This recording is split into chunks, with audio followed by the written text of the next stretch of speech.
50 victims, 13 murders, 42 years. 0 answers. The FBI had his DNA since 1976. They had eyewitness descriptions, shoe prints, phone records, a voice.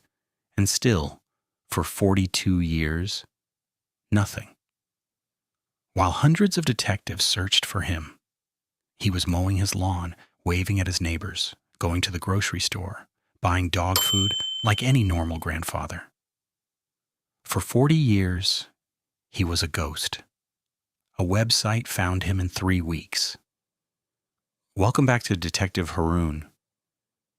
I want to be honest with you, but before we start, I've been doing this channel for a while now. I've covered killers, I've covered con artists, I've covered people who disappeared. But this case, this one stayed with me. Not because of the number of victims, not because of how long it took, but because of who he was and where he hid. He didn't hide in the jungle. He didn't flee to another country. He didn't change his face. He hid in plain sight. In a quiet neighborhood in California. For 42 years. And the thing that finally caught him wasn't a detective, wasn't a tip, wasn't a mistake he made. It was a website that anyone can use. For free. This is 100% real. Every detail. Let's go. California. 1976, the state of sunshine and good vibes. Beach Boys music, summer all year long. The city of Rancho Cordova, a quiet suburb of Sacramento. Families, lawns, barbecues. The kind of place where nobody locks their doors. And then, something changed. It started small, houses being broken into at night, while families slept, a few items stolen, a window left open, nothing more. The police weren't too worried. Burglaries happen everywhere. But then, the calls started. Women living alone, reporting strange phone calls. They would pick up. Silence, then heavy breathing. Then nothing over and over. Different women, same pattern. Then one night in June 1976, he wasn't satisfied with just watching anymore. He entered a home while a woman was sleeping, tied her up, and disappeared before morning. The woman described him. White male, athletic build, young, maybe early 20s, blue eyes. He wore a mask. Police called him the East Area Rapist. And over the next 3 years, he attacked 50 people across 23 cities in Northern California. His method was always the same. Always at night, always in quiet neighborhoods, always studied his victims first. Neighbors reported seeing a strange man, riding a bicycle slowly, looking at houses. For weeks before each attack, he would enter through unlocked windows or doors he had already unlocked during the day while the family was out. He was meticulous, surgical, patient. He would stack dishes near the door, so he could hear if anyone moved. He would tie up the husband first, then put dishes on his back and whisper, "If I hear those dishes move, I will kill everyone in this house." And then he would leave for hours, knowing nobody would move. He wasn't just a criminal. He was a psychologist who understood fear better than anyone. 1979. Something changed. The attacks in Northern California stopped. And in Southern California, bodies started appearing. Ventura County, December 1979, Dr. Robert Offerman and Alexandria Manning, found shot in their home. The police in Southern California had no idea. This was connected to the East Area Rapist. Different jurisdiction. Different detectives, different files. He used this perfectly. In 1980, Lyman Smith and Charlene Smith, a lawyer and his wife, found in their bed. In 1981, Joe Maggiore and his wife Katie, shot while walking their dog. He was escalating, getting bolder, more violent, less careful, and still 3 different police departments, 3 different names for the same man: the Visalia ransacker, the East Area rapist, the original Night Stalker. They didn't know it was one person until 2001, when DNA testing connected all the cases. They gave him a new name, the Golden State Killer. And by then, he had been silent for 15 years. Let me tell you about Joseph James DeAngelo, born in 1945 in Bath, New York. Grew up moving between military bases. His father was in the Army. He served in the Navy, Vietnam era, honorable discharge. Then he did something that will make your stomach turn. He became a police officer. Joseph James DeAngelo, the East Area rapist, the Golden State Killer, was a sworn police officer in Exeter, California, then Auburn, California. He responded to crime scenes. He took statements from victims. He investigated burglaries. While at night, he was committing them. His colleagues described him as quiet, professional, reliable. His neighbors said he was the nicest man on the street, always helping people, great with kids. He had a long-term girlfriend, Sharon Huddle, a lawyer. They had 3 daughters together. They eventually married. He coached Little League. He fixed his neighbors' cars. He grew vegetables in his garden.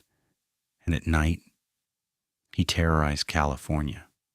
In 1979, everything almost ended. He was caught shoplifting from a Save Mart grocery store in Citrus Heights. You know what he stole? Dog repellent. And a hammer. He was a police officer. Caught stealing dog repellent, he was fired immediately, and the Golden State Killer committed his last known murder in 1986. Janelle Cruz, Irvine, California, 18 years old, and then he stopped. Joseph James DeAngelo became a mechanic, moved to Citrus Heights, tended his garden, played with his grandchildren, and waited. For decades, the case sat in filing cabinets gathering dust, but some detectives never let go. Paul Holes, an investigator with Contra Costa County, spent his entire career on this case. He started working it in the 1990s. When he was a young investigator, he retired in 2018, still working it, 25 years, on one case. He described the Golden State Killer as the most organized criminal I have ever seen. He thought like a cop, because he was one. Michelle McNamara was a true crime writer, wife of comedian Patton Oswalt. She became obsessed with this case, spent years researching it, coined the name the Golden State Killer. She was writing a book about him. In 2016, she died in her sleep. Unexpected, she was 46 years old. The book was unfinished. Her husband and her researchers finished it. Published in 2018. I'll Be Gone in the Dark. It became a #1 bestseller. She never got to see him caught. But her work kept the public pressure on, kept the case alive.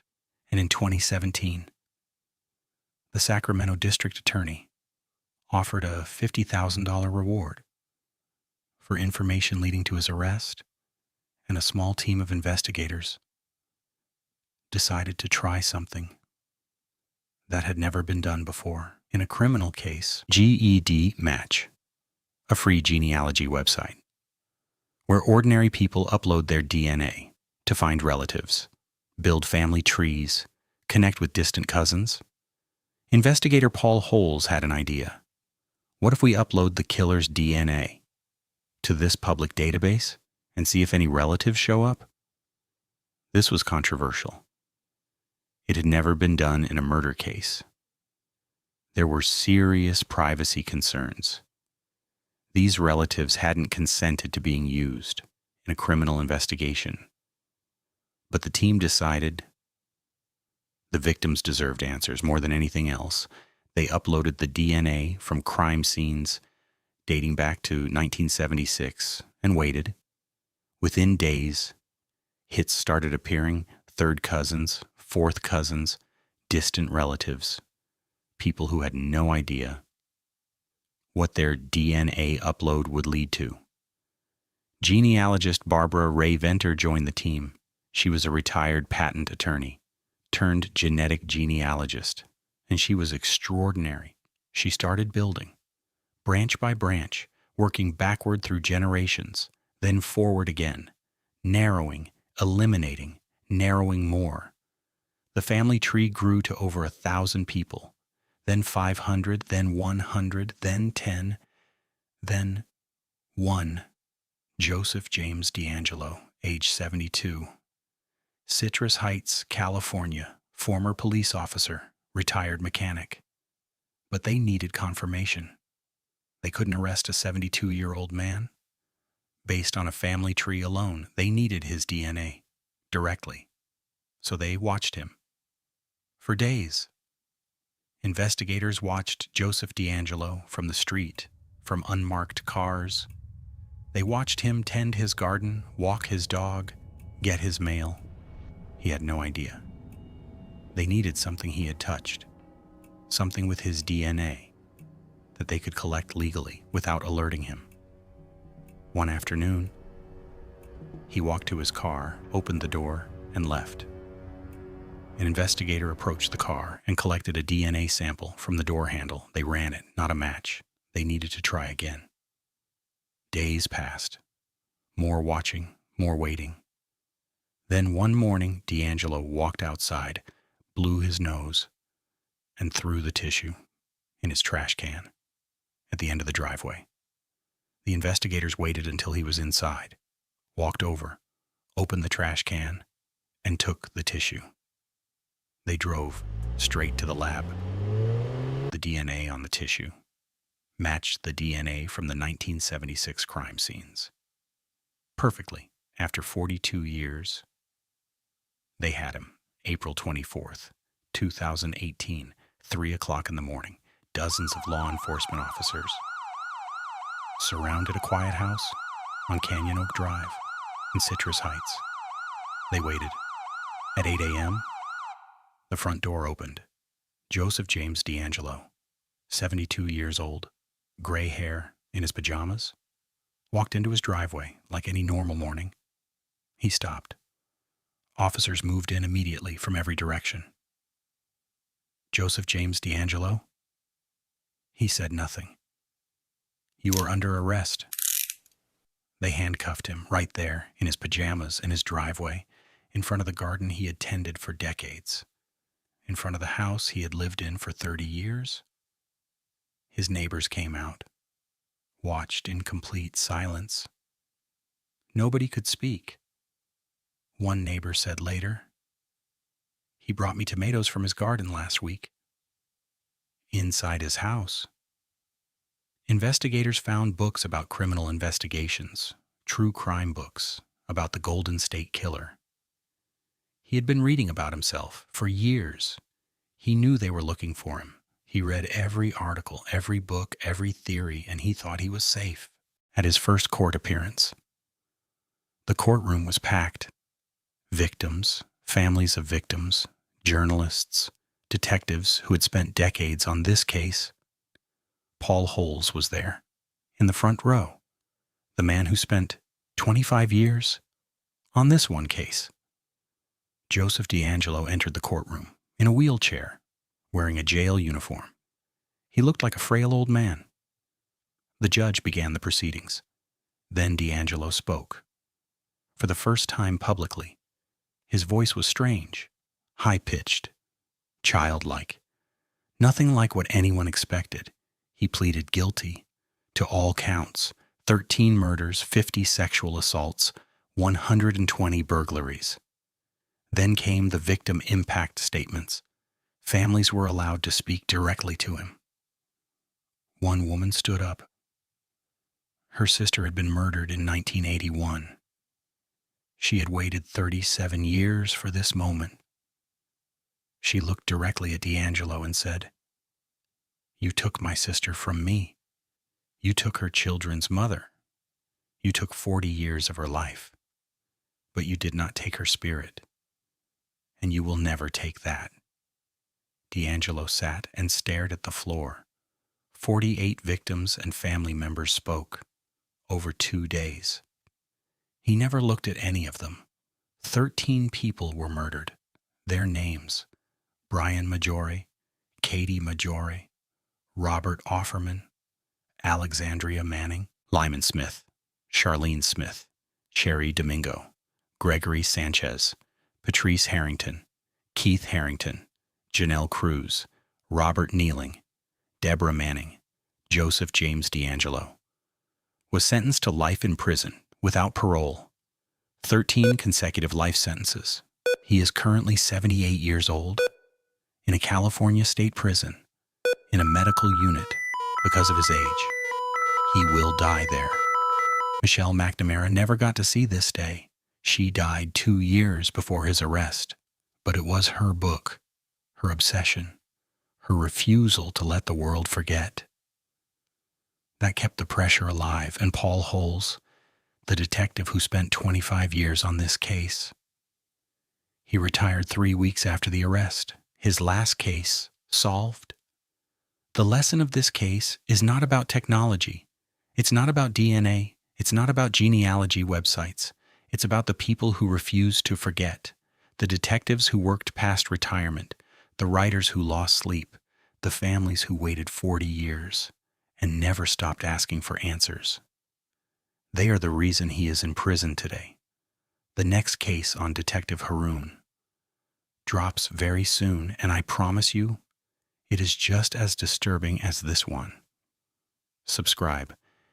It is completely free, and I will see you in the next case.